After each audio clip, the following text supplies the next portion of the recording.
Hola, ¿qué tal? ¿Cómo están? Bienvenidos. Vamos hoy a estar haciendo un paseo a través de conocer un poco más acerca del actual gobernador del estado de Texas en los Estados Unidos. Y nos referimos a Greg Abbott, un gobernador rígido. Es así como se le ha mencionado en diferentes medios de comunicación, debido a varias razones. Evidentemente, siempre hay motivos para entender el por qué se le denomina así a alguien. Pero hoy vamos a hacer un análisis en conciencia acerca de Greg Abbott, así que quédate.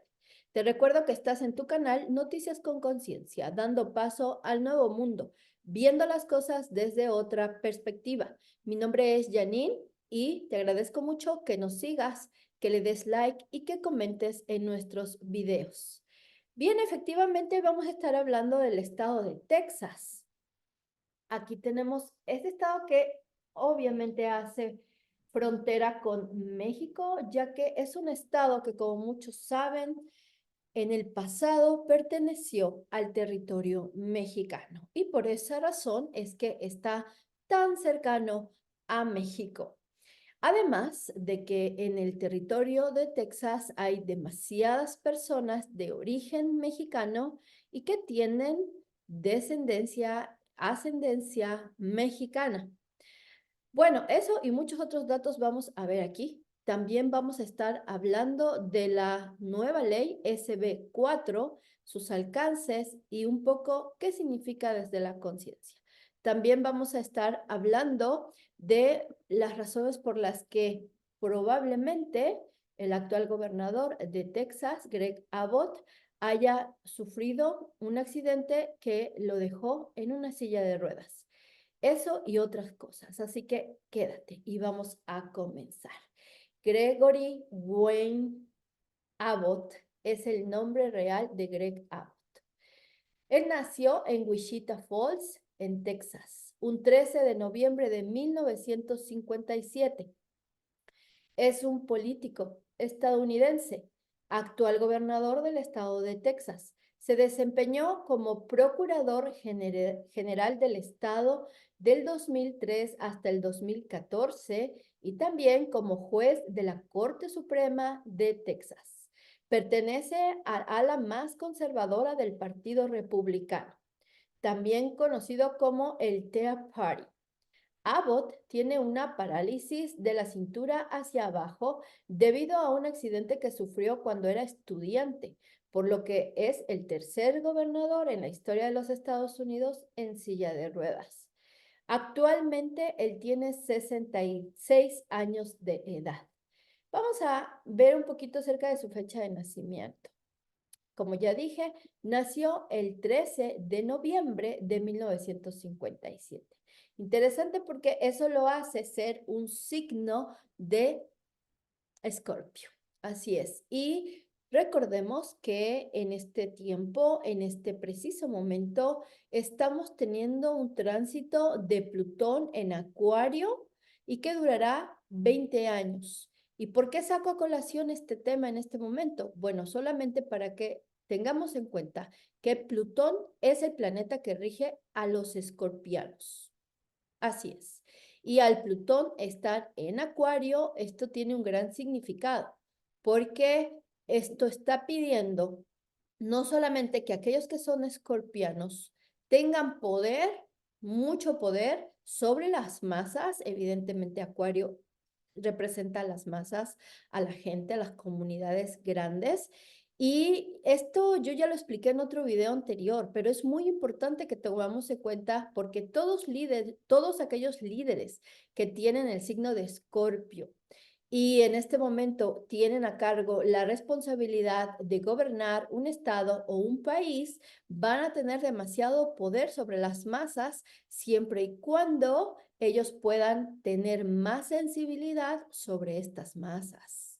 Porque recordemos que Escorpio es un signo de agua y al ser signo de agua pide que se maneje correctamente las emociones, la sensibilidad sobre los otros. Así que Más que la rigidez, lo que podría tener poder sobre las masas es la sensibilidad y la empatía.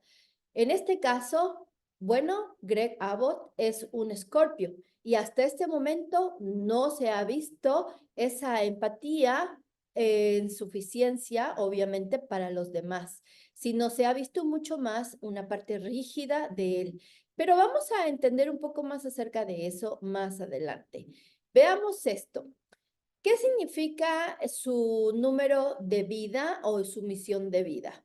Él es un número 1, que nos está hablando de personas líderes, que son personas emprendedoras, innovadoras, personas que tomarán la iniciativa en muchas áreas. En este caso, Greg Abbott ha sido una persona que, además de estudiar abogacía y ejercerla, también ha estado en la política, como ya mencioné, y en cada una de esas fases que él ha vivido, él ha hecho cosas nuevas. Ahora, como gobernador del estado de Texas, también ha estado proponiendo nuevas leyes, proponiendo nuevos modos de hacer algunas cosas. Sin embargo, es por ahí donde muchos medios de alguna manera le llaman rígido o un poco intolerante porque aquellas reglas, aquellas cosas que está solicitando son demasiado rígidas para la sociedad, son demasiado conservadoras también. Así que esto es la razón por la que se le llama así, pero finalmente sigue siendo innovador, sigue siendo emprendedor, sigue siendo un líder. Vamos a ver, el uno, recordemos que el uno también tiene a su cargo el aprender de todos aquellos a los que lidera para él poder ser más sabio y poder gobernar o poder liderar con esa sabiduría. Eso ya lo habrá aprendido Greg Abbott, no lo sabemos, quizá más adelante durante todos sus periodos que terminen como gobernador, ya que ahora se encuentra en su tercer periodo como gobernador de Texas. Continuemos. El nombre del gobernador es Gregory. Y le dicen Greg, pues de cariño o para reducir su nombre y que sea más fácil. ¿Qué significa Gregory o Gregorio? Es la forma anglosajona de Gregorio, que viene del latín Gregorius, cuyo significado es vigilante, alerta. Casualidad. Él fue juez, recordemos. Vamos a ver que tiene un segundo nombre, que es Wagon, del inglés vagón o carretera. Originalmente un nombre derivado del oficio de carretero. Y veamos que su apellido, que también es un nombre, pero él lo tiene como apellido, es Abbott. Tiene orígenes hebreos y era el nombre común para el padre. Más tarde fue asumida esta palabra o este nombre por la clase sacerdotal en Inglaterra y por tanto también asumió el significado de sacerdote. Algo que me impresionó un poco, porque si lo miramos desde la conciencia, podríamos comprender que de alguna manera el hecho de que el actual gobernador de Texas esté en silla de ruedas tenga algo que ver con esto de que su nombre Abbott signifique sacerdote. Al ratito te voy a explicar un poco más acerca de esto que estoy mencionando, pero tiene que ver con algo más espiritual, más quizá de una vida pasada. Vamos a ver, Gregory Abbott es de fe católico. Está casado con una mujer de orígenes mexicanos. Sí, Cecilia Fallen Abbott, nieta de inmigrantes mexicanos. Su elección como gobernador de Texas la convierte en la primera latina en ser la primera dama de Texas desde que Texas se unió a los Estados Unidos. Y esto es relevante y en muchos lugares lo mencionan porque obviamente el actual gobernador de Texas, una de las cosas por las que ha sido más criticado es por las leyes que se han querido imponer en Texas y por toda la parte de inmigración que se presenta en este estado, que es fuerte, que es difícil y que de alguna forma la gente dice, ¿cómo es posible que si su propia familia viene de inmigrantes, entonces él sea así con los inmigrantes actuales. Es algo controvertido, lo sabemos, pero vamos a seguir adelante y entender más cosas. Veamos esto. Se casaron en San Antonio en 1981. Cecilia es ex maestra de escuela y directora. Esto es importante porque esta parte que te voy a platicar es sensible porque tenemos mucho que aprender de esto si lo vemos desde la perspectiva de la conciencia. A los 16 años, Greg Abbott, exactamente un 2 de julio de 1974, y pongamos atención a la fecha, 2 de julio, su padre murió de un ataque al corazón, dejándolo a él solo con su madre y su hermano. Su madre era ama de casa, así que eligió salir a trabajar en la parte de real estate y desde entonces su madre logró salir adelante y sacarlos a ellos también adelante. Recordemos que cuando tenemos 16 años de edad somos preadolescentes o estamos pasando la adolescencia y en ese momento suceden muchas cosas en nuestra mente. Estamos buscando nuestra identidad, estamos reafirmándonos. Y cuando perdemos a una de nuestras figuras más importantes, podemos nosotros perdernos. Pueden suceder muchas cosas, podemos sentirnos abandonados. Pasan demasiadas situaciones que en nuestro corazón se quedan como una marca, como una huella. Así que esto ocurrió cuando él tenía 16 años, es algo muy importante en su vida. Y bueno, vamos a continuar diciendo lo siguiente. El 14 de julio de 1984, es decir, exactamente 10 años después de la muerte de su padre, en el mes de julio nuevamente y muy cerquita de la fecha en la que murió su padre, Greg Abbott quedó paralizado por debajo de la cintura cuando un roble le cayó encima mientras corría después de una tormenta. Esto es algo que es impresionante porque son cosas que uno no se espera, es algo tremendo.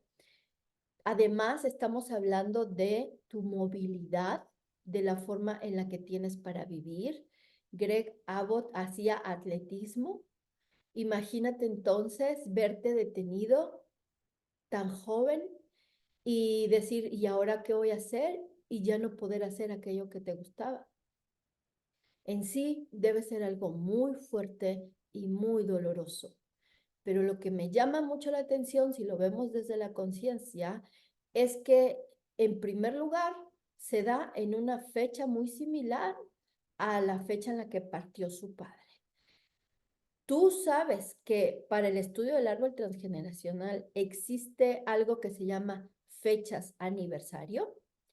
Bueno, las fechas aniversario son aquellas en las que hemos vivido un bioshock, algo que nos ha marcado y de repente en otro momento, pero en la misma fecha, vivimos nuevamente algo similar o algo perturbador de la misma naturaleza o magnitud de la vivida la primera vez. Y luego vuelve a ocurrir una más en la misma fecha y vamos así.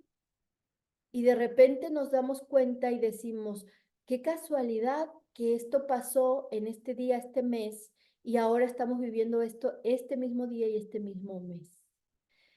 A eso se le llama un mecanismo inconsciente de reproducción de un hecho que necesita ser visto, observado, tomado en cuenta para saber qué nos quiere decir ese mensaje. Cuando algo se repite es porque trae un gran mensaje detrás. Y a estas fechas aniversario será muy importante ponerles atención y a los hechos ocurridos aún más, porque hay algo ahí que se nos quiere revelar, pero si nosotros no le ponemos atención, obviamente puede volver a ocurrir. El caso de Greg Abbott. ¿Por qué? Porque 32 años después, el 7 de julio, veamos de nuevo cercano a las fechas y el mismo mes. En el 2016, Abbott sufrió quemaduras de segundo y tercer grado nuevamente en las piernas después de entrar en contacto con agua hirviendo mientras estaba de vacaciones en Wyoming. Esto es demasiado increíble. Cuando yo estuve estudiando su historia, yo dije, wow, aquí hay una fecha aniversario clarita. ¿Qué es lo que Greg Abbott necesita ser consciente acerca de esto que le está pasando? Veamos, primero voy a comenzar por platicarte un poco acerca de qué relación tiene el hecho de que su apellido Abbott signifique sacerdote para los ingleses. Bueno, el hecho de que tú quedes paralizado de la cintura para abajo, que no es casualidad, recuerda que las casualidades no existen, solo las causalidades. Todo es por una razón, un para qué.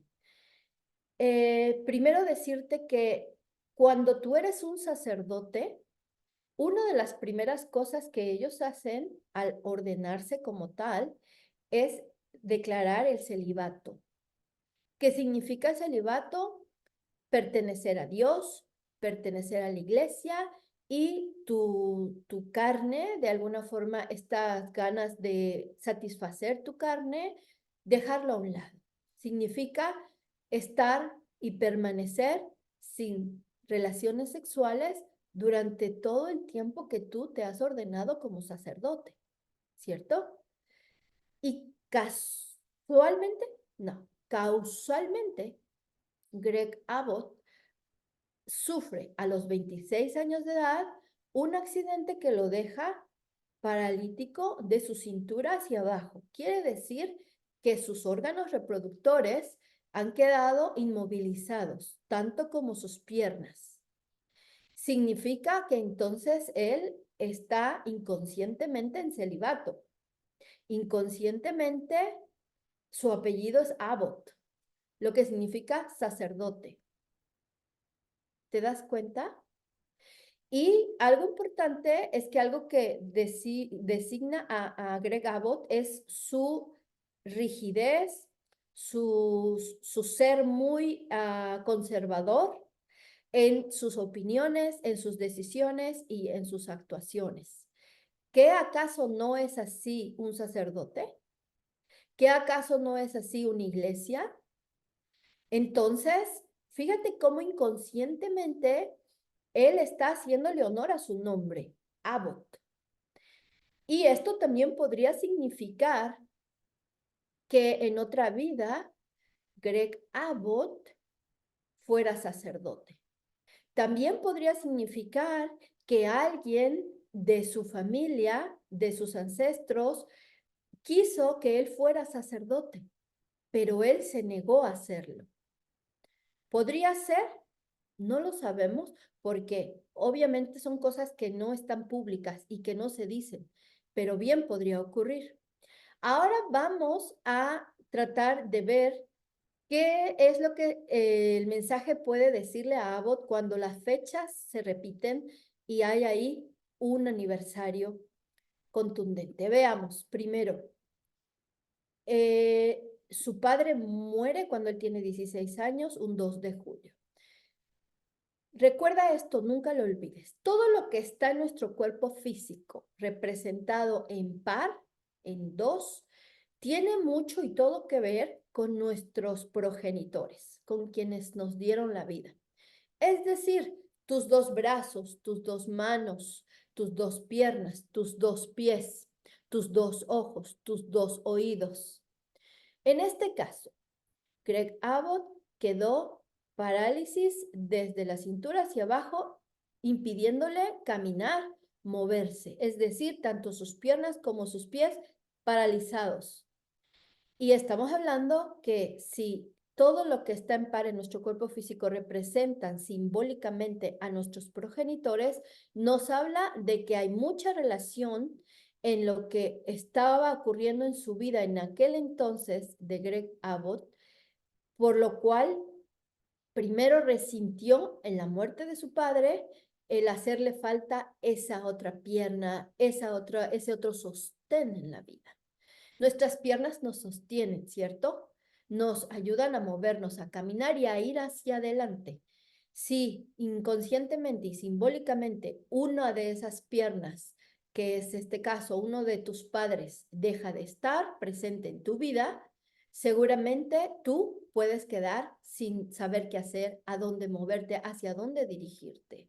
Tus piernas se vuelven débiles o tú te vuelves débil inconscientemente de tus piernas. Si bien primero lo que él sufre es la pérdida de su padre, es decir, la pérdida de una de las movilidades de sus piernas que lo sostienen, entonces ahí ya se implantó el primer momento inconsciente de me está pasando esto, necesito ver para qué me quedo sin padre. ¿Para qué a los 16 años, en mi juventud, en mi adolescencia, uno de mis pilares se me va? ¿Para qué? Es fuerte, muy fuerte. Y sé que cualquier persona no lo entiende fácilmente porque necesitamos abrir nuestra mente, nuestra conciencia para poder comprender cuáles son las cosas que pueden traernos situaciones tan desafiantes. Bien, la segunda cosa que ocurre en la vida de Abbott es la parálisis de sus piernas porque un árbol se le cayó, un árbol. Los árboles son símbolo de la familia. Los árboles son símbolo de vida. Los árboles son símbolo de crecimiento. Hay muchas cosas que simbolizan un árbol. Y es por un árbol accidentalmente que él queda paralítico y de sus piernas. Ahora las dos. Tenía 26 años y fue el 17 de julio. Vamos a ver qué estaba pasando. Eso lo tiene que ver él. No lo podemos saber porque eso es algo ya muy, muy personal y no está público. Pero él solo puede hacer la reflexión de a mis 26 años exactamente qué estaba yo viviendo, qué estaba ocurriendo con mi otra pierna, que es en este caso su madre, donde él se sostenía, qué ocurría, qué pasaba, etcétera. Porque algo hay ahí en significado. Por eso vamos a ver qué significa la parálisis. Es la supresión o interrupción de la función sensitiva o motora de una parte del cuerpo. En sus piernas. Las piernas representan la estructura de creencias y el soporte que tenemos de esas creencias en la vida. Y esas creencias principalmente las obtenemos de nuestros progenitores. Nos permiten cambiar de opiniones y modificar el rumbo de nuestra historia a través de nuestros actos. Las piernas también nos dan confianza en nosotros mismos. Veamos los pies, ya que también sus pies quedaron inmóviles. Representan la estabilidad y flexibilidad de nuestras ideas, de nuestras decisiones y de nuestros actos. Es el camino que elegimos seguir en la vida. Una parálisis en las piernas nos habla de no poder huir de esas creencias que me imponen, de esas ideas que alguien más me impone. No podemos continuar algún camino, quizás porque no queremos. Y otra cosa que también significa la parálisis en las piernas es no encontrar una salida a causa de la rigidez de pensamiento o creencias, ya sean nuestras o impuestas por otros. Muchas veces vienen de el linaje. Y hay que revisarlo, hay que verlo, hay que observarlo y hay que reconocerlo para que podamos cambiar. Fíjense qué impresionante cuando escuchamos todo esto y luego vemos que todos los medios de comunicación hacen referencia a Greg Abbott como alguien intolerante, rígido, cuadrado, que no se mueve de postura. ¿Se dan cuenta? Es muy fuerte, pero las cosas siempre están ahí, a nuestro alcance, a nuestra vista, solo es cuestión de querer mirar desde otra perspectiva. Veamos qué pasa. Es que en la realidad la migración irregular es uno de los temas más clave para Abbott. El republicano asegura haber enviado 10,000 inmigrantes en 2022 solamente a Washington, a Nueva York y a Chicago.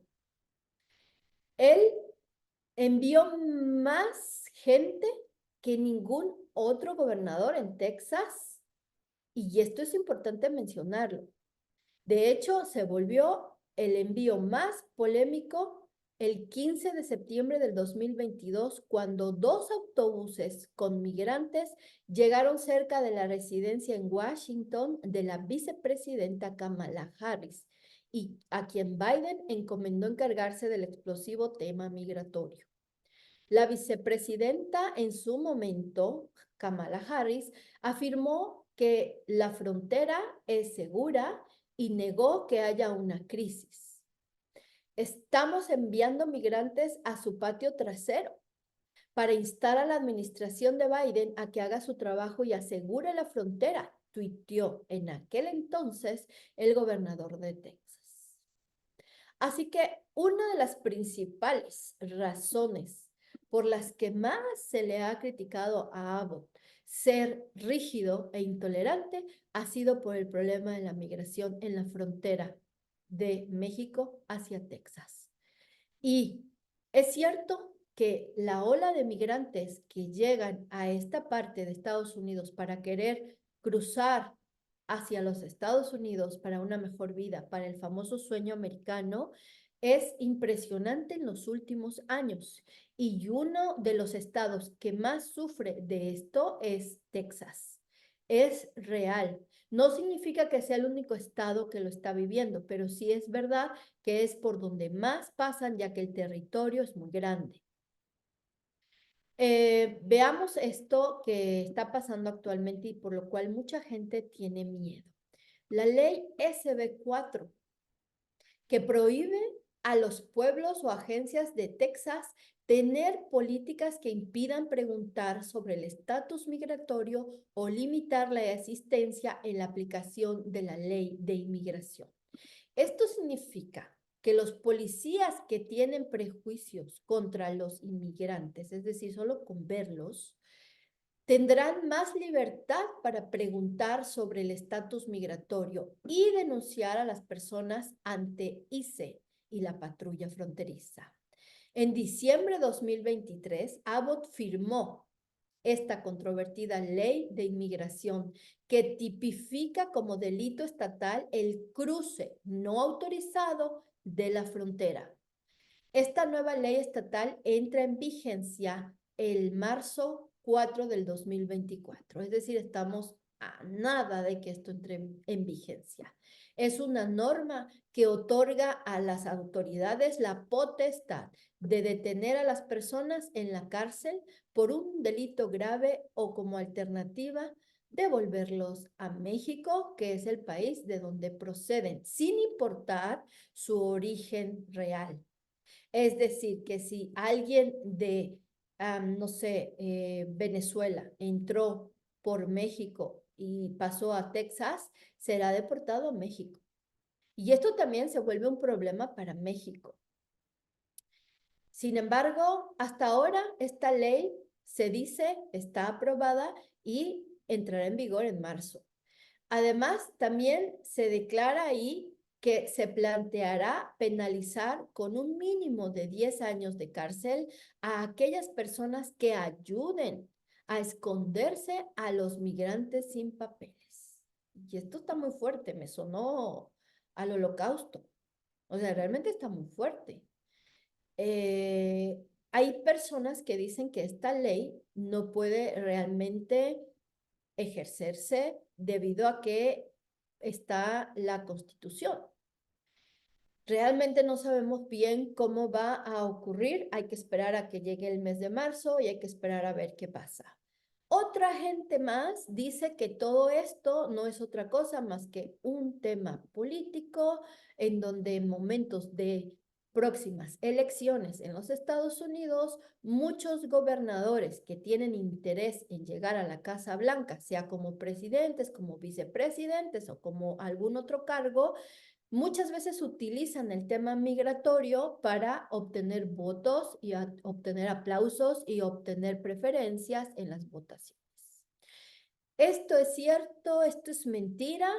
Bueno, lo único que sí te puedo decir es que casualmente, no existe, causalmente, cada vez que hay elecciones en los Estados Unidos, se crean miles de leyes, protestas, situaciones en torno a los inmigrantes. Así que tiene mucha lógica o un poco de evidencia que sí ocurra esto. ¿Significa entonces que una vez que pasen las elecciones todo esto desaparecerá? Es probable, dependiendo quién gane o quién se quede. Dicen que incluso muchos otros candidatos del pasado que lograron alcanzar puestos importantes en momentos de elección o que ganaron momentos de elección, al final no terminan haciendo lo que prometen. ¿Será esto una realidad? Bueno, pongamos los ojos más profundamente en todo el proceso de elecciones, pongamos nuestra atención para ver qué ocurre antes y qué ocurre después, para después poder decir si era solamente un tema político. Hasta ahora hay personas que están manifestándose ante esta ley. Hasta ahora hay muchas organizaciones que están en contra de esta ley. Hasta ahora la gente está asustada y preocupada por esta ley y obviamente no vamos a saber si esto va a ir encaminado a la realidad o no. Vamos a esperar. Fíjense esto acerca de la ley. Los críticos la han calificado como la más dura ley inmigrante de Estados Unidos, la más dura ley anti-inmigrante en los Estados Unidos en los últimos 20 años. Es una realidad en Texas, el segundo estado más poblado y compuesto por un 40% de hispanos. Yo te lo comenté al principio. El gobernador afirma que el estado actual de la frontera representa un riesgo a la seguridad nacional de Estados Unidos. Eso es lo que dice Greg Abbott. Dice que representa un riesgo. Él ha citado como ejemplo que el año pasado intentaron entrar por la frontera hacia Texas de manera ilegal alrededor de 24,000 ciudadanos de China. Y aquí es donde quiero detenerme un poquito a expresar lo siguiente. A veces creemos que este tipo de leyes solamente van en contra de los hispanos, en contra de los latinos, en contra de mexicanos que van hacia Estados Unidos, de haitianos, de venezolanos, colombianos, argentinos, guatemaltecos, salvadoreños.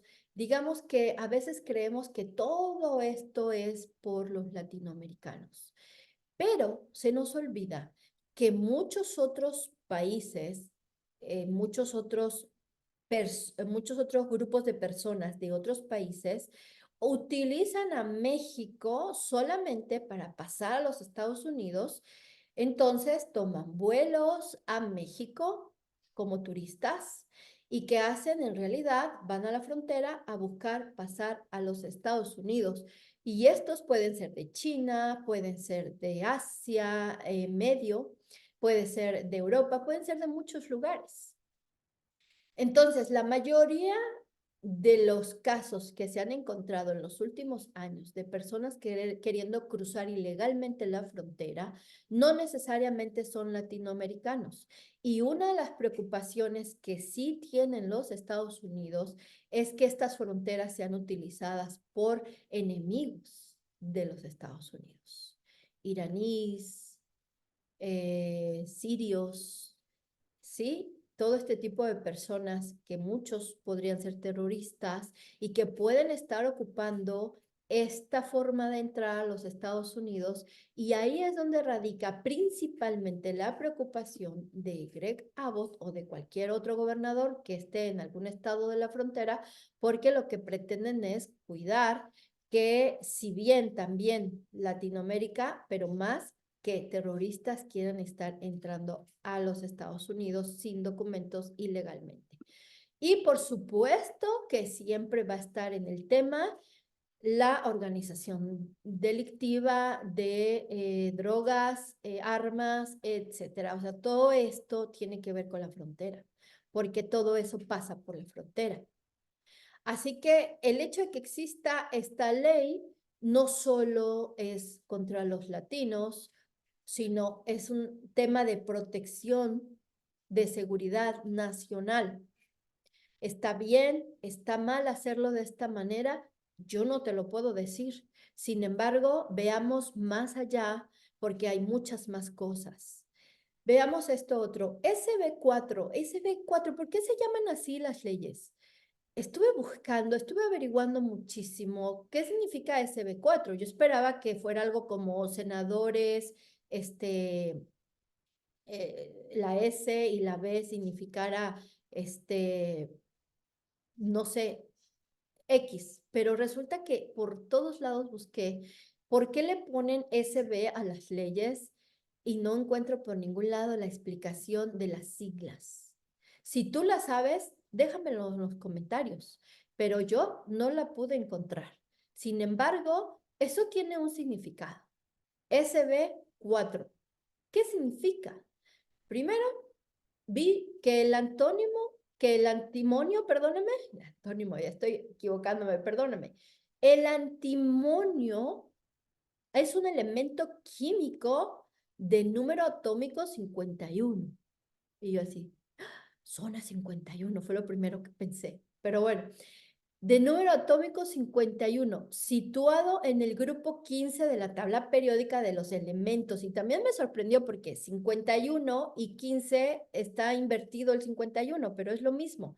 Y suman un número 6, que el 6 nos habla de equilibrio, balanza, templanza, amor por los demás. Qué curioso, ¿cierto? Pero bueno, ese es el elemento químico antimonio, que además el nombre antimonio. O sea, si sacamos conclusiones a nivel conciencia, yo diría, qué nombrecito, pero ahora no me voy a centrar en eso. Veamos. El símbolo del antimonio es SB. Luego, SB, la abreviación de somebody, que significa alguien en inglés. Entonces, ¿tú crees que las leyes se llaman así solo por querer decir somebody? Somebody for, en este caso, SB4 sería somebody for. No lo sé. Veamos lo siguiente. SB también, snapback, recuperación repentina, significa. Snapback, recuperación repentina, volver atrás, contestar bruscamente. Eso significa también SB. Hasta ahora no lo sé. Y luego el 4, porque hemos escuchado SB, otros números de leyes, por ejemplo, la de Florida, que tiene otro número. Y así, hay muchas SB con diferentes números. Pero esta es la SB4. El 4 representa, en la mayoría de las veces, la organización de las cosas, las bases para crear algo, para construir algo. De hecho, son 4 los lados de una pirámide, porque representa la base, lo más importante que se tiene que hacer o poner para que algo pueda empezarse a construir. Aquí sí suena un poco de lógica que sea la 4, porque quizá, como es en todos los Estados Unidos, las cosas que suceden ahorita aquí, no creas que son recientes y realmente son sin pensar. Todo lo que ocurre en este país, como en muchos otros, está súper mega pensado muchos años atrás, es decir, hace 30, Hace 30 años ya se planeaban los Estados Unidos para el 2024 y ahora están planeando lo que va a suceder en 2050 y así sucesivamente. Así que esto no es nuevo. ¿Qué significa entonces? Que esta SB4 pretende ser una base, una muy buena, un muy buen comienzo para la construcción de algo completamente nuevo. Veamos. El sitio del gobierno de Texas presume que cada año en el que Abbott ha estado a cargo de este estado, supo ocupar el lugar número 1 para los negocios en Estados Unidos, con una economía que supera los 4 billones de dólares, que esto entonces lo ubica como la octava más grande del mundo, la economía octava más grande del mundo. Además, el llamado estado de la estrella solitaria alberga más sedes de Fortune 500 que cualquier otra entidad estadounidense. Esto tiene sus dudas, ya que recordemos que California es uno de los estados que más recursos le deja a los Estados Unidos. Así que el hecho de que esto se diga, pues entendamos lo que solamente es en el sitio del gobierno de Texas. Así que esperemos a ver qué sucede para este 2024 en cuanto a la economía. Pero, sin embargo, esto es importante tenerlo en cuenta porque son 4 billones de dólares los que genera Texas. Pero, ¿cómo lo genera? Lo genera por la mayoría de su gente. La gente que trabaja en este estado, la gente que aporta, la gente que paga impuestos, las compañías que vienen y llegan a invertir en este estado. Pero ¿quiénes trabajan al final? En las fábricas, en las tiendas, en los comercios. Bueno, ya dijimos que el 40% de la población en Texas son latinoamericanos, hispanohablantes. Entonces, ¿quién tiene el poder para que la economía de este estado florezca? Pues mucho los inmigrantes. ¿Lo ve Greg Abbott? Yo creo que sí. Sin embargo, también hay una cosa muy difícil porque solo los gobernadores pueden tener estas decisiones, pero entre saber que los latinoamericanos en su mayoría, el 40% de la población, son la fuerza trabajadora más fuerte, más potente, y de repente también saber que de otros países pretenden entrar a este estado, a este país, y no saben cuáles sean sus intenciones reales, esto es como un poquito difícil de poder decidir, ¿cierto? Ponte en los zapatos de un gobernador. Cuando opinemos acerca de un gobernador, de un líder, siempre hay que ponerse en sus zapatos pensando en cómo ven ellos todo su territorio o a toda su comunidad para poder decir qué harías tú, cómo lo harías tú, qué propuestas tienes tú. A lo mejor las tuyas son buenas. Sin embargo, si tú no eres el gobernador de este lugar, pues comunícate, proponlas, háblalas y dilas. O busca a tus congresistas, senadores más cercanos para que puedan proponer lo que tú piensas. Pero es real que tomar decisiones cuando existen todas estas cosas son varios puntos a tomar en cuenta. Es algo que solo algunos pueden tener la capacidad de hacer, sabiendo que quizás beneficias una parte, pero no a otra. Difícil, ¿cierto?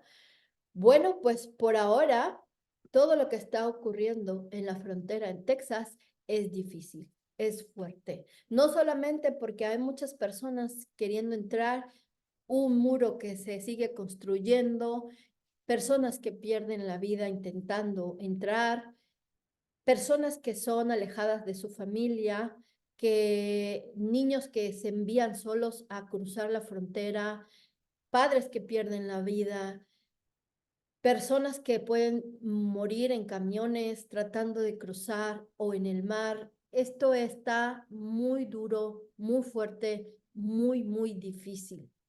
Así que aquí dejo abierta la pregunta, ¿qué harías tú? Es verdad que ya lo explicamos. A veces ser rígidos no es lo mejor, porque aquí está un ejemplo de que cuando nosotros somos tan rígidos, nuestro cuerpo o todo nuestro ambiente alrededor nos lo puede estar mostrando. Y eso lo que significa es, hey, sé un poco más flexible. Acuérdense de esto. A veces es importante ser firmes como esta varita de China que se llama, se me fue ahorita el nombre, el bambú, ya lo tengo. El bambú, a veces hay que ser tan duros como el bambú, pero al mismo tiempo tan flexibles que el aire lo permite mover. Entonces es difícil, pero sí podemos. A veces abrirnos a escuchar otras opiniones, otras formas. A veces también entender que el mundo está cambiando, que la tecnología está cambiando, que las finanzas están cambiando, que las formas de comunicación están cambiando, que si todo eso a tu alrededor cambia, habla de que también se necesita un cambio en nosotros mismos. Aprendamos entonces de este ejemplo para ser más como el bambú. Bueno, pues te recuerdo que estás en tu canal Noticias con Conciencia, dando paso al nuevo mundo y viendo las cosas desde otra perspectiva. Mi nombre es Janine, déjame tus comentarios, cuéntame si tú aprendiste de esto y lo que tú quieras decir, realmente estamos abiertos siempre cuando sea desde el respeto. Mi nombre es Janine y nos vemos en otras noticias. Hasta pronto.